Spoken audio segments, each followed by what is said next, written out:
ఇప్పుడు టైం వచ్చేసి 5:45 అవుతుందండి. స్నాక్స్ టైం కదా. సో స్నాక్స్ అయితే తినాలనిపిస్తుంది. ఇంట్లో చూస్తే పండగకి చేసిన పిండి వంటలు తప్ప ఏమీ లేవు. అవి రోజు తిని బోర్ అవుతుందండి. అందుకని చెప్పేసి ఫ్రిడ్జ్ ఓపెన్ చేస్తే ఫ్రిడ్జ్ లో దోశ పిండి, పచ్చిమిరపకాయలు, ఉల్లిగడ్డలు, క్యారెట్లు దొరికాయి అనమాట. సో వీటితో ఏదో ఒకటి డిఫరెంట్ రెసిపీ అయితే ట్రై చేద్దాం అనుకుంటున్నాను. ఆ రెసిపీ అయితే నేను మీతో షేర్ చేస్తాను.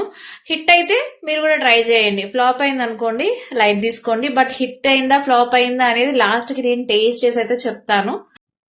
అల్లం, పచ్చిమిరపకాయలు, కొత్తిమీర, పుదీనా, క్యారెట్ తురుము, ఆనియన్స్, ఈ ఇంగ్రీడియంట్స్ అన్నిటినీ కూడాను దోశ బ్యాటర్లో మిక్స్ చేసుకొని డిఫరెంట్గా ట్రై చేద్దాం. స్టవ్ ఆన్ చేసి బాండి పెట్టుకుని ఆయిల్ వేసుకున్నానండి. ఈ ప్రాసెస్ మొత్తం సిమ్ లో పెట్టి చేసుకోండి. మళ్ళీ బాండి ఓవర్ హీట్ అయిపోయింది అనుకోండి, దోశ మాడిపోతుంది. అన్ని ఇంగ్రీడియంట్స్ వేసుకుని బాగా మిక్స్ చేసుకున్న బ్యాటర్, గరిట ఈ బ్యాటర్ తీసుకుని సిమ్ లో పెట్టి దోశ లాగా వేసుకుంటున్నాను అనమాట. చిన్న దోశ అనమాట. కొంచెం ఆయిల్ ఎక్కువైనట్టుంది, మీరు ఆయిల్ రెడ్యూస్ చేసుకోండి. ఇలా పచ్చిగా ఉన్న టైంలోనే మనం ఆల్రెడీ తురిమి పెట్టుకున్న క్యారెట్ ఏదైతే ఉందో ఆ క్యారెట్ ని దీని మీద వేసి స్ప్రెడ్ చేసుకోండి. హెల్త్ కి మంచిది, టేస్టీగా కూడా ఉంటుందని చెప్పేసి నేనైతే ఈ క్యారెట్ యాడ్ చేశాను. తర్వాత దోశని ఇలా తిరిగేసి 2 సైడ్స్ ఈక్వల్ గా కుక్ చేసుకోండి.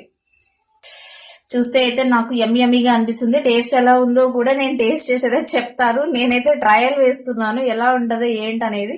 నేను కూడా మీలాగే ఈగర్ గా వెయిట్ చేస్తున్నాను. టేస్ట్ చేసి ఎలా ఉంటుందో చెప్తాను. సో ఫైనల్లీ ఇంట్లో ఉన్న ఇంగ్రీడియంట్స్ తో ఇలా డిఫరెంట్ గా అయితే నేను ట్రై చేశానండి. ఇప్పుడు మీరు చెప్పండి, ఈ రెసిపీకి ఏం పేరు పెడదాం? దీనికి ఇంకా నేను నామకరణం చేయలేదు.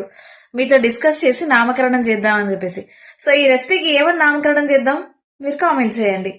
ఇలా మీరు కూడా ఎప్పుడైనా ఇంట్లో బోర్ కొట్టినప్పుడు ఇంట్లో ఉన్న ఇంగ్రీడియంట్స్ తో ఏమైనా ట్రయల్ రెసిపీ చేశారా? ఏమైనా రెసిపీ ట్రై చేశారా? ట్రై చేస్తే ఆ రెసిపీ హిట్ అయిందా ఫట్ అయిందా? హిట్ అయితే కామెంట్ చేయండి, ఫట్ అయినా సరే కామెంట్ చేయండి. హిట్ అయితే ఆ రెసిపీ అయినా కామెంట్ చేయండి. ఫ్లాప్ అయింది అనుకోండి, నాది ఫ్లాప్ అయిందని చెప్పేసి కామెంట్ చేయండి. హిట్ అయినా ఫ్లాప్ అయినా కామెంట్ అయితే చేయండి. నా వీడియోని అయితే లైక్ చేయండి. టేస్ట్ చేసేస్తున్నా మీకోసం. నిజం చెప్తారండి, టేస్ట్ అయితే చాలా బాగుంది. ఇంగ్రీడియంట్స్ అన్ని లైక్ క్యారెట్, అల్లము, పచ్చిమిరపకాయలు, ఉల్లిగడ్డ, ఆ ఫ్లేవర్ అయితే తెలుస్తుంది తింటుంటే. నిజంగా చాలా బాగుంది. మీరు కూడా ట్రై చేయండి. నేను చెప్పాను కదండి, ఫ్లాప్ అయ్యే పని అయితే చెప్తాను, ట్రై చేయొద్దు, హిట్ అయితేనే ట్రై చేయండి అని. హిట్ అయింది, సో ట్రై చేయండి.